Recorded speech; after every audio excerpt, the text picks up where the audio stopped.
कि आपने इस बात को शेयर नहीं किया?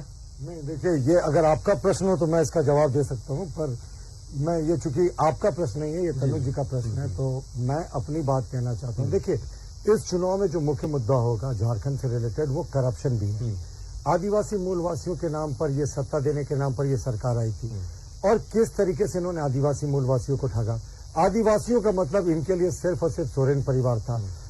माफ कीजिएगा, तभी तो जब माइनिंग लीज देने की बात होती है तो मुख्यमंत्री जी ने इतिहास रचा। कोई मुख्यमंत्री ने माइनिंग मंत्री रहते खुद माइनिंग लीज अपने नाम नहीं ले लिया था, वो उन्होंने कर लिया। अपनी पत्नी को लैंड लीज दे दिया, लेकिन सिर्फ पत्नी तक नहीं रुके, ससुराल में भी बैलेंस किया साहब।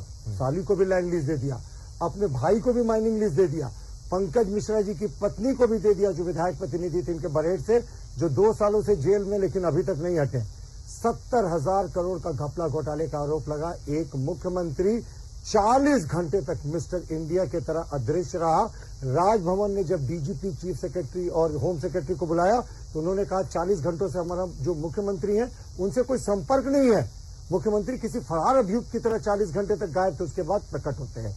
और जिस दिन ईडी की पूछताछ होती है, देखिए, सारे राजनीतिक मर्यादाएं तोड़कर उस दिन ईडी पर SC ST का फर्जी केस किया जाता है, और उस अरेस्टिंग नहीं करने के नाम पर उस समय होम सेक्रेटरी को हटा दिया जाता है, उसी दिन जब इंक्वायरी चल रही थी।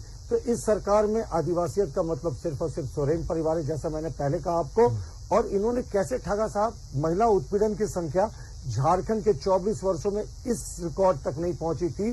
6200 से ज्यादा रेप केसेस हुए हैं, 1/3 से ज्यादा रेप केसेस उसमें आदिवासी बेटियों के हैं, और सिर्फ 7% केसेस में आज तक चार्जशीट दाखिल हुआ है। ये किसी भी सरकार को शर्मसार करने वाला आंकड़ा है। 7% केस, जबकि इसके लिए टाइम बाउंड होता है कि इतने समय के भीतर आपको चार्जशीट दाखिल करना होता है, वरना उसको बेल मिलने में प्राथमिकता मिल जाती है। तो हमारा मानना है इस सरकार का जो करप्शन का रैकेट रहा है ना, ये इस सरकार पर भारी पड़ेगा। और अब तो इनके परिवार के भीतर विद्रोह हो गया, अब तो इनके विधायक विद्रोह कर रहे हैं। क्या होता है ना शरीफ, जिस समय सुनामी आती है ना, तो उस समय कोई उसके सामने नहीं टिकना चाहता। एक एक करके इनके विधायक भी किनारा कर रहे हैं। और मैंने कहा ना, तो उस समय बड़ा गुस्सा आया कि भाई, एक को निलंबित किया, लोंगा को माफ कीजिएगा निष्कासित किया, लेकिन अभी एक विधायक जो थे उनको निलंबित किया।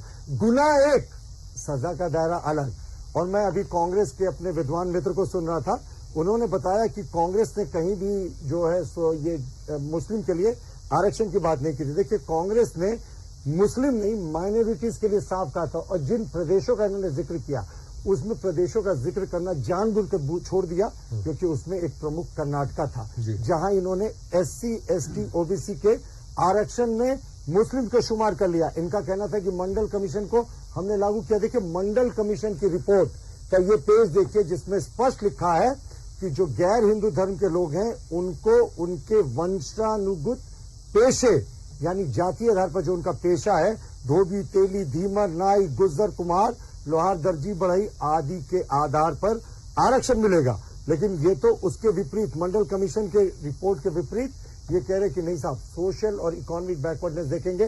कास्ट शब्द का प्रयोग नहीं किया इन्होंने अपने मैनिफेस्टो में, जबकि सुप्रीम कोर्ट ने मंडल कमीशन की रिपोर्ट को अपहोल्ड करते हुए कहा था कि कास्ट जो है मंडल कमीशन में क्राइटेरिया, वो बिल्कुल ठीक। फाइनली शरीफ, मंडल कमीशन की रिपोर्ट तो 1980 में BP मंडल साहब ने जमा कर दी थी।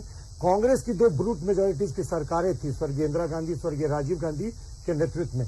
10 वर्षों तक कांग्रेस ने इसको दबा कर रखा, इसको इंप्लीमेंट नहीं किया साहब। 1990 में जब विश्वनाथ प्रताप सिंह ने कहा इंप्लीमेंट किया, तो 17 सितंबर 1990 को लोकसभा में राजीव गांधी ने point by point Mandal commission का विरोध किया और कहा ये देश को बांटने वाला है, ये देश को बांटने वाला कानून बताया था मंडल कमीशन। संक्षेप में जवाब रखिएगा, ब्रेक का वक्त हो रहा है। जी संजय जी।